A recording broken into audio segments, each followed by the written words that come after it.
Sige. Nak, manganganak ka na ha. May pamahiin tayo dyan. Oo, Nay. Ano nga ulit yun?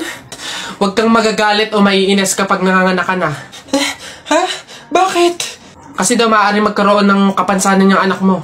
Kaya pigilan mong huwag magalit, huwag mainis. Sige. Pipilitin ko. Ayan na, ma'am. Nakikita ko na yung ulo. Konti na lang, ma'am. Iri pa na. Konti, ma'am. Ayan na. Ayan na. Ay, naputol ko yung ulo ng bata. Ay, ano? Ay, anak. Pamahiin. Pilitin mo huwag magalit. Dali. Okay. Chill. Pamahiin. Sige, nurse. Kabit mo na lang mamaya. Down to my last dime, it makes me happy. I know where I'll be, right by your side, 'cause she's the one. O basta mga pare, ganito ang plano ha. Kapag andun na tayo sa mga inasal, isang PM1 na only rice lang yung o-orderin natin. Isa lang ha. Tapos PM2 na hindi naman only rice. Makakatipid na tayo nun guys kasi doon sa order na only rice tayo, hihingi ng mga kanin. G? Okay? G. Oh, good day mga sir. Excuse me, order kami, no? PM1 isa na only rice, tapos PM2 na hindi naman only rice, 3. Hoy kayo. Sinong maloloko nyo, ha? Wala na kayong maloloko dito. Alam na namin yung mga strategy nyo. Since mahal yung only rice, isang only rice lang yung o-orderin nyo. Tapos yung iba, mga mumurahin na. Ngayon, pag naubos yung kanin, tsaka nyo pupuntiryahin yung isang only rice lang na order nyo. Bubulos kayo ng bubulos, iisa lang naman yung in-order nyo only rice. Sinong maloloko nyo? Hindi. Simula ngayong araw na to, hindi na mangyayari yung ginagawa nyong ganyan. Kung sino lang yung umorder ng only rice, siya lang yung kakain ng madaming kanin. Ay, bawal ba yun? Oo, bawal na nga. Ngayon, kaya wag na kayong magtangkang magdaya-daya dyan mga abutan ng kanin nyo na yan dahil pababantayan ko kayo. Pasok! Kala nyo tignan natin ngayon. Hoy guys, wala na tayong kanin. Hindi tayo lahat pwedeng humingi ng kanin kasi isang only rice lang naman yung order natin. May nagbabantay pa. Hay, nakikita at naririnig ko kayo ha? Tigil-tigilin nyo yung bulungan nyo at pandadaya nyo. Sabi ko sa inyo, kung sino lang yung umorder ng only rice, siya lang yung kakain ng madaming kanin ha? Ano ba yan? Nakakabagot naman, wala man lang akong magawa. Ay, check ko kaya yung Instagram account ko. Tagal ko nang di nabubuksin yun eh. 2 followers lang? Daya naman, di man na nadagdagan. Tagal ko na itong hindi nabubuksan eh. Daya, bakit kaya? Oh, si Jepo ito Hala, sikat pala siya sa Instagram. Kaya siguro siya sumikat sa Instagram. Magaganda kasi ng mga pormahan ni Jepo eh. Gagayain ko to para sumikat din ako. Ganito yun eh. Isa pa. May isa pa yun eh. Ano pa ba yun? Ayaw, meron pa, wait lang. Ganito yun eh. Isa pa. Ayun na, isang oras na. Titignan ko na yung post ko sa Instagram. Baka sikat na rin ako. Wala man lang like, Miss Kisa. Ginaya ko na nga yung mga post ni Jepoy eh. Saan yung Jepoy na yan? Pupunta ko talaga. Yung panapok talaga sa akin yun. Jepoy! Nakita ko yung Instagram account mo, famous ka pala dun Ginaya ko nga yung mga post mo para sumikat din ako. Bakit walang nangyayari? Hindi naman kasi pwedeng manggaya ka lang ng mga tao para lang sumikat ka. Dapat meron ka sariling paraan kung paano mag-entertain ng mga tao.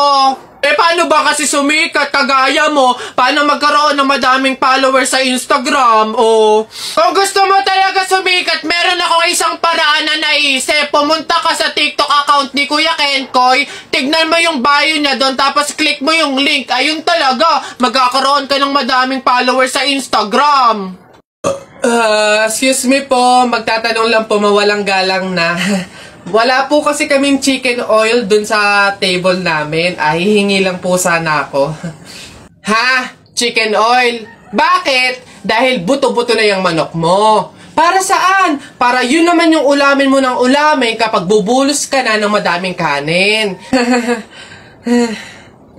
Alam ko na yung mga strategy yung ganyan. Kapag nga naman naubos yung manok na dapat tinipid nyo, ang pupunteryahin nyo naman yung chicken oil namin. Kasi nga naman masarap yung chicken oil namin, pwede nga namang ulamin yun. Dahilan para mapakinabangan nyo yung only rice.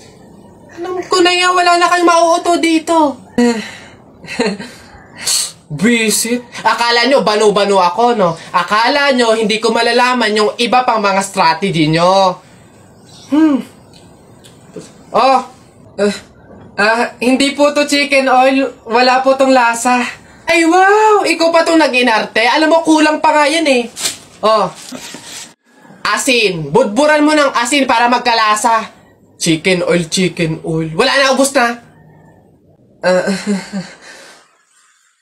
Gagi mga pare, gutom na ako ha. Tara sa BGC, restaurant tayo ha mga tol. Tara. Uy gagi, same pare, yung stomach ko, it's hurt pare. I'm gonna die. Tara na, kain na tayo. Dito, ano ba mga pare? Good day mga sir, can I have your order please? Ano na lang, 3 hamburger, 3 spaghetti, 1 pizza, tsaka 3 halo-halo. Ang dami yung order mga sir ha. Ay gagi, gutom kami, grabe, legit. Sobrang dami kasing shorty ngayon sa BGC. Sobre na, ang dami. Pagod na pagod kami, no? Ayan, 1,534 po lahat. Tanong ko lang din po kung meron kayong mga vaccination card. Vaccination card? Baka pwedeng pagbigyan nyo muna kami kahit ngayon lang, oh. Pasensya na po mga sir, hindi po pwede kasi requirement po yung vaccination card dito sa restaurant bago po kumain. Gagi, gutom na kami, oh. Consideration naman. My stomach is hurt na, oh. Baka naman. Kung wala po kayo mga vaccination card, labas. Dali. Bye-bye. Bad trip naman. No. Tara mga pare, gagi. Magkarindorya na lang tayo. Bad trip. Tara naman. Nay, naririnig nyo ba yun? Oo, anak. Aswang yun, panigurado. Oo nga na yan, anong gagawin natin? Alam ko na yung pamahiin ng lola mo. Sabi niya kasi pag daw may aswang, maglagay daw ng bigas sa gilid ng bahay para daw umalis na yung aswang. Ito, lagay mo sa gilid ng bahay, anak. Sige, Nay. Ayan na, umalis ka na, aswang ka! Ayan. Sa wakas may pangsaing na rin ako. Mga oto-oto, pabahin, pamor! Tipid-tipid ng mga to. 1 kilong bigas lang. Ano man lang 1 kabang bigas. Saan ba sunod? Ay, ayun. Nak! Nay! Bakit? Mamaya bago ilibing yung lolo mo, kunin mo yung pera sa kamay niya, ha? Ha? Grabe naman. Bakit kukunin? Kasi pamahiin daw. Swerte daw yung pera na yun. Dali. Ay, totoo, Nay? Sige.